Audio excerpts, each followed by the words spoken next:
Ontem aconteceu uma anomalia política que vai entrar para a história. Ninguém está feliz com o que está acontecendo com o Brasil, não. Eu estou aqui angustiado, estou preocupadíssimo. E eu estou mais preocupado ainda porque o presidente é o Lula. É uma pessoa que não tem o menor respeito, nem capacidade, estatura moral para negociar. O que a gente está defendendo aqui é o retorno da normalidade no nosso país. É o retorno da liberdade no nosso país, que não haja censura em redes sociais, é a soltura de presos inocentes, é uma série de coisas, como eu falei, que não começaram de ontem para hoje. Bom, Júlia, boa tarde, Júlia, Camarote, Otávio, todos que nos assistem. O grande problema está aí, Júlia, quando faz-se o diagnóstico errado e tenta-se dar o remédio errado. A gente tem que fazer o diagnóstico certo. As coisas não começaram a desandar no Brasil agora, não foi ontem, não foi ano passado. Há muito tempo já, esse ativismo judicial que acontece aqui no Brasil, em especial por parte do ministro Alexandre de Moraes, ele vem bagunçando literalmente toda a nossa democracia. Desde o primeiro, ou melhor, na campanha de 2018 ainda, já criava-se essa aura de que o presidente Bolsonaro se elegeria, que tinha um risco de haver um golpe militar. Passaram os 4 anos, nada aconteceu. Começou o governo do presidente Bolsonaro e as interferências começaram já muito cedo. Eu lembro que quando já estava um pouquinho tensionada essa relação, e eu posso falar como testemunho ocular, Júlia, porque eu tentei e continuo tentando até hoje ser uma ponte para construir o diálogo junto ao Supremo Tribunal Federal.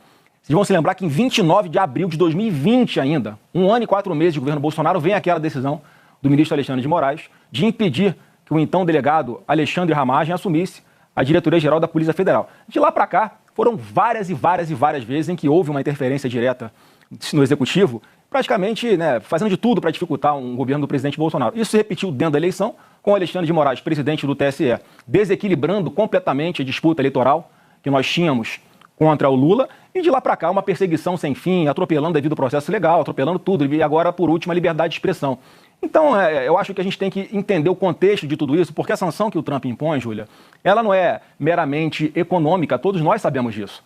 Ela tem um viés, sim, político e tem um viés econômico, porque é claro que o Trump olha aqui para a América do Sul e enxerga muito claramente para onde o Lula está levando o nosso país. Então, tem esse cenário todo. E aí sim, aqui tem o remédio, e eu digo o seguinte, Júlia, que a gente tem que tratar isso tudo com muita seriedade, com muito equilíbrio e com muita responsabilidade, porque senão o Brasil vai sofrer muito, e não é o que eu torço, não falo isso aqui com nenhuma alegria. Eu também fiquei surpreso com uma taxa de 50% sobre os produtos brasileiros exportados para os Estados Unidos. O Eduardo Bolsonaro estava lá trabalhando, e o que a gente tinha notícia aqui é que havia uma costura para alguma sanção ao Alexandre de Moraes. Mas é mais uma prova de que o Eduardo Bolsonaro não consegue manipular o Trump, não tem nenhum controle sobre o presidente da maior democracia do mundo. Ele faz análise de cenário e ele é que toma a medida que ele acha que vai ser suficiente para atingir os objetivos dele. E para concluir essa minha primeira participação, eu fico muito mais preocupado ainda quando eu estou vendo a reação do Luiz Inácio hoje, fazendo chacota, desdenhando, fazendo pouco caso, parece um pombo que estufa o peito para dizer que fala mais alto, quando, na verdade, infelizmente, o Brasil não tem condições de negociar de igual para igual com os Estados Unidos. Nós estamos falando de um presidente, Júlia, que há poucos dias meteu 100% de taxação na China, que é a maior parceira comercial dos Estados Unidos, e 2 dias depois estão os chineses conversando e negociando com os americanos. E, infelizmente, e o Trump falou isso hoje, que ele não está negociando com o Brasil. Ele não negocia, ele impõe exigências. Olha o perigo disso. Mas, essa é a minha preocupação, e a gente tem remédios, eu vou falar ao longo da entrevista para vocês aqui, que eu acredito que sejam suficientes para a gente começar a distensionar. Mas, senador, no final do dia, o que os senhores estão fazendo é aplaudir uma decisão que é ruim para o Brasil. É sobre isso. Não estou aplaudindo a decisão dele. Pode-se discutir a questão jurídica do pai do senhor, do ex-presidente, na própria justiça. Agora, aplaudir o que estão fazendo contra o país é ruim, vai na contramão dos discursos dos senhores mesmos, que defendem a defesa da soberania nacional, defendem o nacionalismo. Quer dizer, tem uma incoerência aí. Parece que para beneficiar um grupo, que se taxe um país todo. E que o Brasil pague por isso, né? É bom que você me dê a oportunidade de desfazer essa percepção equivocada. Ninguém está feliz com o que está acontecendo com o Brasil, não. Eu estou aqui angustiado, estou preocupadíssimo. E eu estou mais preocupado ainda porque o presidente é o Lula. É uma pessoa que não tem o menor respeito, nem capacidade, estatura moral para negociar com o Trump, ainda mais o perfil do Trump que todos nós conhecemos, que é um perfil bastante agressivo em suas negociações. O que a gente está defendendo aqui é o retorno da normalidade no nosso país, é o retorno da liberdade no nosso país, que não haja censura em redes sociais, é a soltura de presos inocentes, é uma série de coisas, como eu falei, que não começaram de ontem para hoje. Há muito tempo, Júlia, que o Alexandre de Moraes vem atropelando todos os direitos e garantias constitucionais dos brasileiros, dos advogados, inclusive dos seus pares. Ele atrai o Supremo Tribunal Federal inteiro para um buraco negro que não era para estar o Supremo todo. Mas como a maioria está dando suporte para ele fazer o que está fazendo, você é testemunha, Júlia. Eu já te dei entrevista falando isso. As pessoas que estão me assistindo sabem como é que eu venho alertando isso há bastante tempo. Eu dei uma entrevista ano passado ainda, em que eu falava que a minha preocupação era que chegasse o momento em que o Brasil fosse tratado como foi a Venezuela, no governo Biden ainda. Porque lá não houve eleições limpas, porque o Maduro tirou a Maria Corina Machado na mão grande da disputa presidencial. Naquela época, o acordo que foi feito para que o Biden não sancionasse as empresas de petróleo venezuelanas foi que houvesse eleições limpas. Ele não fez. O voto impresso, gosta ou não da palavra, o voto impresso garantiu que o mundo inteiro soubesse que lá houve fraude nas eleições. Eles estão sendo sancionados até hoje. A sanção começou no governo do Biden. E eu falei isso lá atrás. E chegou a hora aqui no Brasil, e nós temos pouco tempo para conseguir, nós aqui, darmos uma solução antes que chegue o dia 1º de agosto. Porque o Trump, eu não vejo nenhuma dificuldade, Júlia, de o Trump passar essa taxação de 50 para 100 para 200 ou para zerar. Ou para botar 200 mais a lei Magnitsky, que vai punir pessoas individualmente aqui no Brasil, senador, que na cabeça dele possam estar tentando contra a democracia no nosso país. Senador Otávio Guedes, prazer falar com o senhor. Senador, tarde, o senhor não acredita que negociação vai resolver, pelo que o senhor está dizendo. O principal aliado do seu pai, de vocês, o governador Tarcísio, nas manifestações que ele fez até agora, públicas pela rede social, ele fala em abrir diálogo com os Estados Unidos, com dados e argumentos consolidados. Depois ele fala que, na verdade, o Lula colocou ideologia acima da economia, que o problema é econômico e esse é o resultado. Por que o Tarcísio não está fazendo o discurso que o senhor está fazendo? Big Tech, anistia, etc, etc. Olha, Otávio, tem que perguntar para ele. Eu vi hoje que ele fez um movimento de conversar com um encarregado de negócios dos Estados Unidos. Eu não sei o que é que ele tratou lá. Agora, eu estou dando uma entrevista aqui. Obviamente, talvez eu esteja um pouquinho mais atualizado do que o Tarcísio no que está acontecendo e tenho uma leitura, ou tento ter uma leitura um pouco melhor do que está passando na cabeça do presidente dos Estados Unidos. Ou seja, o Tarcísio estaria desatualizado ou errado? Não, o Tarcísio está no papel dele de como governador do maior estado do Brasil, maior PIB do Brasil, tentar alguma coisa em defesa das empresas do seu estado, que obviamente é o maior exportador, o estado que mais exporta produtos dos Estados Unidos é São Paulo, ele está na obrigação dele, inclusive, fazer isso. Mas agora, ele não fala em anistia. A negociação dele vai resolver? Eu não sei se vai resolver. Eu acredito que nessa linha tem pouca chance de resolver. Até porque eu acredito, mais uma vez, Otávio, que o que vai estar na mesa no momento em que o Trump abrir algum tipo de diálogo, já que até agora, com 2 anos e meio de governo, o Lula sequer foi recebido nos Estados Unidos, o que demonstra a sua incapacidade e a sua impotência de negociar com a maior democracia do mundo, ele vai botar essa questão de voltar à normalidade no Brasil. Como? Foi isso que eu falo que está no nosso lado, está com a gente a bola, no sentido Brasil, que eu digo, no sentido de, sim, aprovar a anistia. Mas por que a anistia não passa? Vamos lá, Otávio. Por que a anistia não é nem pautada no Congresso Nacional? Porque tem ministro do Supremo que fazem ameaças, no CPF, inclusive, a parlamentares. E, além disso, fazem ameaças de que, se aprovar uma anistia, ela vai ser declarada inconstitucional no Supremo Tribunal Federal. Mas vocês não têm maioria na Câmara? Se curvam a pressão? Se pautar hoje, a gente aprova hoje. Se pautar hoje, nós aprovamos hoje na Câmara e no Senado essa anistia. Ninguém quer mais confusão no Brasil. Ninguém aguenta mais tanta confusão no Brasil. Só que parece que o Alexandre de Moraes vive de confusão. Ele dorme e acorda pensando em Bolsonaro. Ele dorme e acorda como é que eu vou fazer para prejudicar a direita no Brasil. Senador Isso Flávio. Tem que ter um limite, entendeu? Só para concluir, Camargo, essa questão da anistia, porque lá em 79, quando há uma anistia ampla, geral e restrita, quem faz é o Congresso Nacional. Aí não é inconstitucional. Agora a gente está falando de fazer uma anistia ampla, geral e restrita, que é a que eu sempre defendi aqui, ela passa a ser inconstitucional. Mas olha a incoerência, Camarote. Quando se fala numa meia anistia, onde Bolsonaro ficaria de fora, aí ela não é inconstitucional. Aí o Congresso pode se meter. Olha como é que está sendo uma coisa dirigida. Olha como é que estão fulanizando toda essa situação. Olha o preço que o nosso país está pagando por causa da teimosia de Alexandre de Moraes. Senador Flávio, existe uma questão que está preocupando os empresários brasileiros, o setor produtivo brasileiro. A Embraer está com suas exportações ameaçadas para os Estados Unidos. O pessoal da área de suco de laranja, o pessoal da área de aço. É uma situação que está criando desespero em vários setores da economia. E o Trump está condicionando a uma interferência no poder judiciário brasileiro, ou seja, colocando essa taxação de 50% condicionada a justamente uma mudança, inclusive na condução do julgamento no Supremo Tribunal Federal. Ele fala de caça às bruxas, é dessa forma que o Trump está colocando. E aí eu lhe pergunto, o país inteiro, o setor produtivo brasileiro, o setor exportador brasileiro vai ficar condicionado a isso? O senhor avalia que é correto esse tipo de interferência na soberania do país? Olha, o Camarote, eu acho que muitas pessoas, né, que tinham a capacidade de evitar que chegasse nesse ponto a situação aqui no Brasil, fizeram piadinha disso tudo ao longo do tempo. Fizeram piadinha do trabalho do Eduardo Bolsonaro lá atrás. Vocês se lembram, vocês me publicavam, repercutiram isso aqui. Havia uma piadinha dentro do Supremo Tribunal Federal de quem teria o passaporte apreendido primeiro. O próprio ministro Alexandre de Moraes usou uma metáfora... Foi visto com gravidade. Tamanho é que ele está sendo investigado, o deputado Eduardo Bolsonaro. Lógico, mas é a caça às bruxas, nisso o Trump tem razão. O próprio Alexandre de Moraes, o que ele falou? Eu só vou acreditar quando o porta-aviões americano chegar aqui no Lago Paranoá, em Brasília. O porta-avião americano chegou no Lago Paranoá, em Brasília, para a infelicidade de todos nós. E como é que os Estados Unidos entram nessa confusão toda, o Camarote? A gente não pode não olhar o contexto.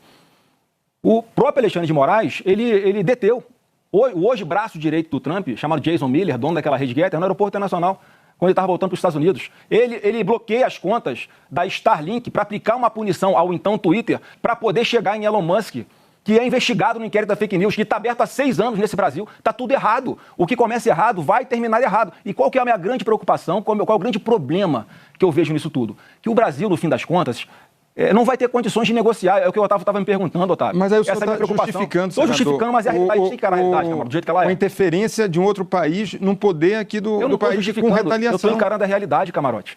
A realidade hoje é a seguinte, isso me preocupa demais. A realidade hoje é a seguinte, o Brasil vai sentar como para negociar com alguém que está disposto a fazer qualquer coisa e que ele não tem preocupação de sanções por parte do Brasil, porque não vai afetar o país dele. Essa é a minha preocupação. Hoje nós estamos vivendo o dia do luto.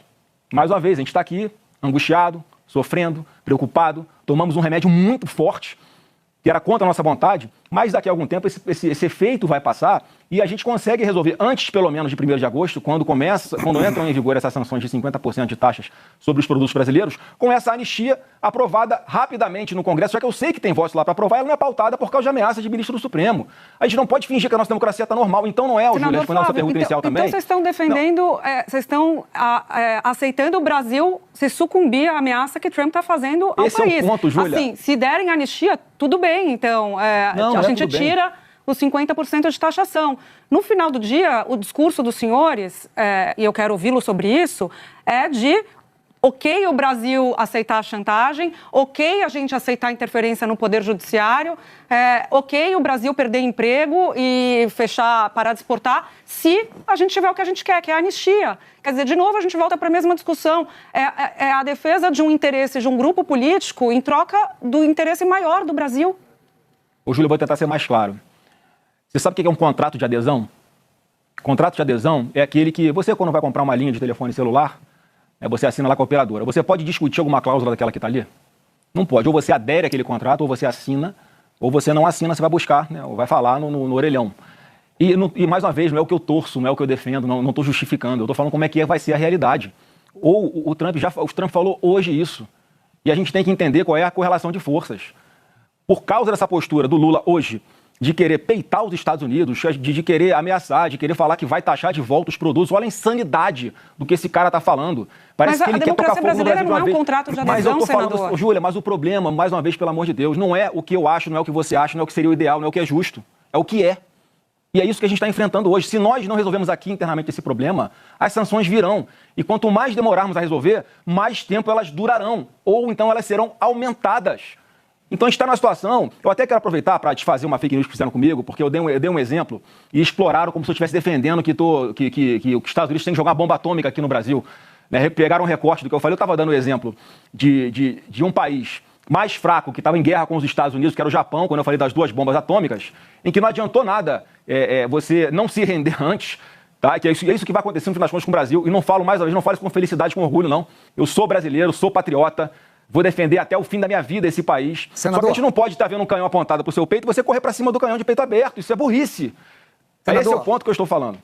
Parece que o senhor está defendendo a bomba atômica no Brasil. Não estou. Foi bom, eu fiz questão de tocar aqui nesse assunto, porque é óbvio que eu não defendo isso, não sou maluco. Agora... Né? E só, mais uma vez, eu estou falando com relação à correlação de forças, Otávio. A gente não pode achar que a gente vai invadir, eu e você, de estilingue, o complexo alemão no Rio de Janeiro. Por que que o seu pai... Por que o seu pai, na eleição lá do Biden, ele falou que quando acaba a saliva, tem a pólvora? Foi quase uma declaração de guerra. que mudou no poderio? Ele não tinha medo? Não existia esse temor? Aliás, falar em declaração dos seus pais, senador, os senhores acusam Lula de anti-americanismo, a esquerda de anti-americanismo. Eu vou ler algumas declarações do seu pai enquanto deputado. Ele dizia o seguinte, ele foi numa viagem à Amazônia e disse assim, chegou ao meu conhecimento que um capitão norte-americano que faz parte do 8º Grupamento das Forças Especiais dos Estados Unidos, de nome Robert Cody, está na Amazônia porque claramente há interesse norte-americano em internacionalizar a Amazônia. Então ele está acusando os Estados Unidos de infiltrar um oficial para internacionalizar a Amazônia. Depois ele diz que nessa viagem a preocupação demonstrada foi para a cobiça internacional, principalmente dos Estados Unidos. Um discurso anti-americano. E depois o Bolsonaro também em discurso, isso não é entrevista, roda de conversa, não, isso é no plenário da Câmara, está nos anais da Câmara. Então ele diz assim, quanto mais tempo ficamos sem saber o que temos dentro da Amazônia, melhor será para os países do primeiro mundo, em especial os Estados Unidos. Então ele acusa os Estados Unidos de tentar roubar a Amazônia do Brasil, vê os Estados Unidos como inimigo. Então por que houve essa mudança de um país ameaçador para um país no qual nós devemos baixar a cabeça e cumprir o que Trump quer? Olha, Otávio, você sabe de que época foi isso mais ou menos, só para saber qual era o contexto disso? Que ano foi isso? Faz 30 anos isso? 25? Só para ter uma ideia. O que sabe em que contexto isso aconteceu? O contexto, ele foi convidado para uma viagem para a Amazônia e chegou na Câmara e denunciou essa infiltração de um oficial americano, um discurso anti-americano, que vocês acusam Lula de fazer. Não, você está distorcendo as coisas, desculpa, Otávio. Isso certamente foi num contexto em que havia uma discussão sobre demarcações de terras indígenas aqui no Brasil, em que, coincidentemente, a cada reunião da ONU voltava aqui um presidente do Brasil à época dizendo que ia demarcar não sei quantas terras indígenas no país, e, coincidentemente, o subsolo de todas elas é riquíssimo em tudo que o mundo precisa para sobreviver por séculos. Então, obviamente, ele fazia alguma colocação contra essa demarcação. Inclusive, nós defendemos hoje que o próprio indígena, para respeitar a sua autonomia, se ele quiser, ele pode explorar a sua terra, inclusive o seu subsolo, e fazer com que essa riqueza seja distribuída para esses indígenas ou para todo o país como um todo. Então, acho que foi nesse contexto que ele deve ter falado isso. Senador, eu queria voltar ao tema específico. Sim, e na sua argumentação, o senhor estava falando da anistia, aprovação do projeto da anistia, e aí que teria uma reversão das tarifas do Trump. O senhor está sugerindo exatamente uma troca? Seria isso, trocar a taxação pela anistia, pelo Congresso Nacional? Camarote, primeiro que eu não tenho nem procuração para falar pelo Trump, obviamente. Eu não sei exatamente o que ele vai querer. Eu estou interpretando a carta dele. O que ele começa falando da carta? Mas o senhor acha isso pertinente? Não, assim, eu não acho pertinente, só que mais eu não acho justo, não acho correto. Agora, mais uma vez, é a realidade. Ele começa a carta dele falando da perseguição, da caça às bruxas ao Bolsonaro, aos seus aliados, à sua família, o que é um fato. Eu quero fazer a pergunta para quem está nos assistindo. Você acha que o presidente Jair Bolsonaro está respondendo a um julgamento isento? Sendo julgado por Alexandre de Moraes depois de tudo que ele fez, sendo julgado por Flávio Dino, que é a pessoa que já declaradamente inimiga de Bolsonaro, falou que o Bolsonaro é o demônio em pessoa, ou pelo próprio Zanin, que ontem estava defendendo o seu cliente Lula, exatamente do que ele dizia que eram perseguições contra o seu cliente. Inclusive aqui em 2018, 16 ou 17, Camarote, ele fala que está buscando mecanismos internacionais porque não há mais remédio que seja suficiente aqui para cessar o ataque aos direitos humanos do seu cliente. Quer dizer, alguém que pensava assim, está sentado na cadeira do Supremo Tribunal Federal hoje e está julgando o Bolsonaro, condenando, mesmo com todas as atrocidades que ele sabe que existem no processo. Então, assim, esse é um julgamento injusto. Se o Bolsonaro tivesse com 3% nas pesquisas, não tinha ninguém falando de Bolsonaro. Agora, como ele está liderando, e todos sabem que se ele estiver nas urnas no próximo ano, ele será o próximo presidente do Brasil, há essa preocupação toda. Eu só quero aqui aproveitar o espaço para falar que não tem que ter medo de Bolsonaro, tem que respeitá-lo e respeitar o eleitor de escolha quem ele quiser para comandar o nosso Brasil. É justamente um setor importante de quem votou no ex-presidente Jair Bolsonaro, poderia citar o agronegócio, o setor produtivo. São esses setores que estão sendo atingidos com essa taxação brutal, desproporcional e tem, como o senhor mesmo admite, um viés político, não tem uma lógica econômica por trás dessa taxação. Como é que o senhor responde para esses segmentos que apoiaram maciçamente a eleição em 2018 do ex-presidente Jair Bolsonaro e a tentativa de reeleição em 2022? Eu respondo, Camarote, que obviamente que eu acho que é injusto. É injusto. Agora, mais uma vez, a gente tem que resolver. E quanto antes nós resolvermos, melhor. Por isso nós temos até o dia 1º de agosto para aprovar, para começar alguma coisa, para começar a sinalizar de que o Brasil está disposto a voltar à normalidade. Porque eu me coloco muito, Camarote, no lugar das pessoas. Eu fico imaginando o que está passando na cabeça do Trump nessa hora. Ele deve olhar para a América Latina e ver o que está acontecendo na Venezuela. Deve pensar assim, eu vou esperar chegar nesse ponto para depois impor sanções às empresas brasileiras ou tentar fazer alguma coisa para que a democracia ali prevaleça, porque ali, né, vai ser mais um bunker do meu concorrente mundial, que é a China. É isso que passa na cabeça dele. Então, se nós estamos aqui nesse momento discutindo como é que sai dessa enrascada, eu estou falando qual é o caminho. A gente sai dessa enrascada voltando o Brasil à normalidade, para começar. Eu estou dizendo aqui bem claro, para começar, eu imagino que é isso, que vai ser um gesto importante, é aprovar uma anistia ampla, geral e irrestrita, já que na carta dele ele fala claramente que é uma caça às bruxas a Bolsonaro. Então vamos acabar com a caça às bruxas ao Bolsonaro, que é o que a gente já tinha que fazer, independente de pressão externa, que todo mundo está fingindo que nós estamos numa democracia plena e só porque é contra o Bolsonaro pode. Vamos fazer um exercício aqui, Camarote? Pega esse processo do Bolsonaro e bota na capa Michel Temer. Já está todo mundo reagindo assim? Pega esse processo do Bolsonaro e bota na capa Luiz Inácio Lula da Silva.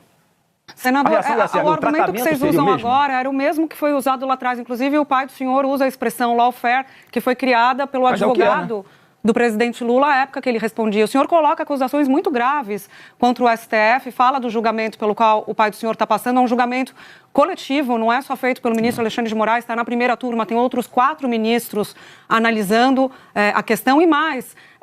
Ainda eu não consegui entender a argumentação do senhor de que, no limite, ela aceita a chantagem em troca do benefício no Poder Judiciário, pelo Poder Judiciário, ainda mais pedindo para o Executivo fazer uma interferência indevida no Poder Judiciário. Ô, Júlia, a PGR acabou de arquivar. A democracia brasileira, só para finalizar, senador, eu passo a bola para o senhor.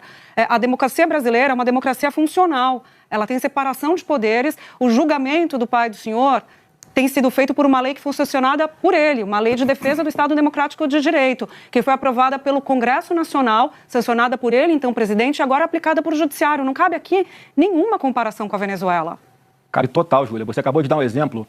Né, se ele quisesse dar golpe, se ele quisesse, né, fazer um atentado contra a democracia, ele ia aprovar, ele ia sancionar uma lei que ele depois seria punido por ela? É mais uma prova do ânimo dele de nunca ter pensado em fazer isso.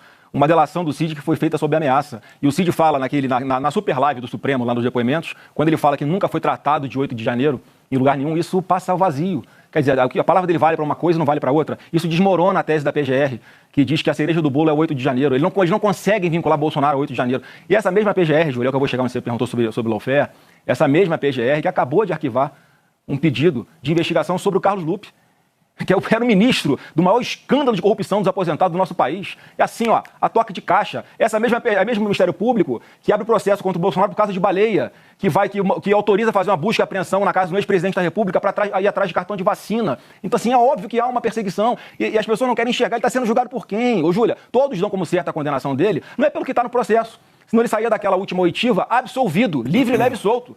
Todo mundo dá como certa a sua condenação por causa dos ministros que vão julgar, é o que eu estou falando aqui. A gente não pode fingir que isso está normal, que está tudo bem, que o país está na democracia plena, porque não está essa realidade. Doa quem doer. Pode ficar com raiva do que eu estou falando, eu só estou falando a verdade. Senador, todo mundo, no fundo, sabe disso. Essa estratégia da família Bolsonaro, inclusive com o Eduardo Bolsonaro lá nos Estados Unidos, tem dado uma sobrevida e um fôlego ao presidente Lula, justamente por essa percepção de que existe um movimento em que está prejudicando o país como um todo. E por uma questão individualizada, ao invés de se resolver através da justiça.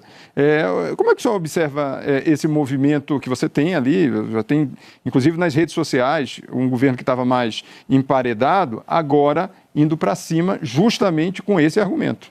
Olha, eu acho que tem uma coisa muito maior no nosso Brasil, que as pessoas não percebem. A gente parece um sapo numa panela que vai fervendo, vai esquentando a água, quando o vento está morto, o sapo está morto lá na água fervente. É o que está acontecendo com o nosso Brasil.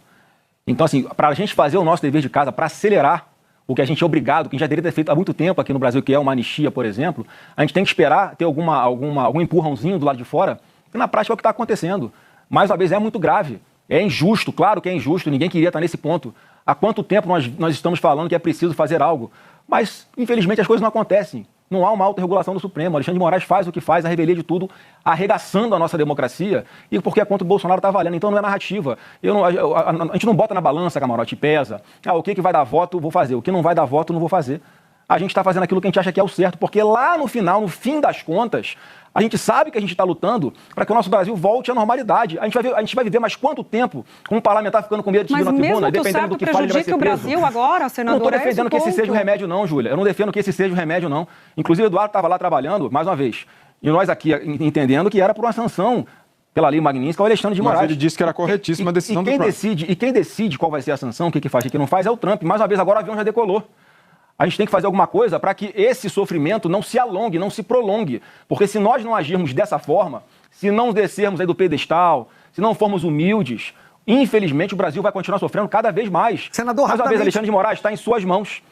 Autorizem, olha só o que eu vou falar aqui, Júlia, Otávio e Camarote. Esse sim é uma democracia. Alexandre de Moraes, autorize o Congresso Nacional a votar a anistia. Olha a independência que existe entre os poderes hoje. Olha a minha cara de felicidade com isso. A gente não pode continuar vivendo desse jeito no Brasil, gente. Até pela liberdade de imprensa, pelo amor de Deus. Onde é que isso vai parar? Senador Flávio Bolsonaro, muito obrigada pela sua presença na Globo News e até a próxima. Obrigado. Aí desculpa alguma coisa pela forma que eu falo. Eu só estou aqui abrindo meu coração e falando o que eu acho que é melhor para o nosso Brasil.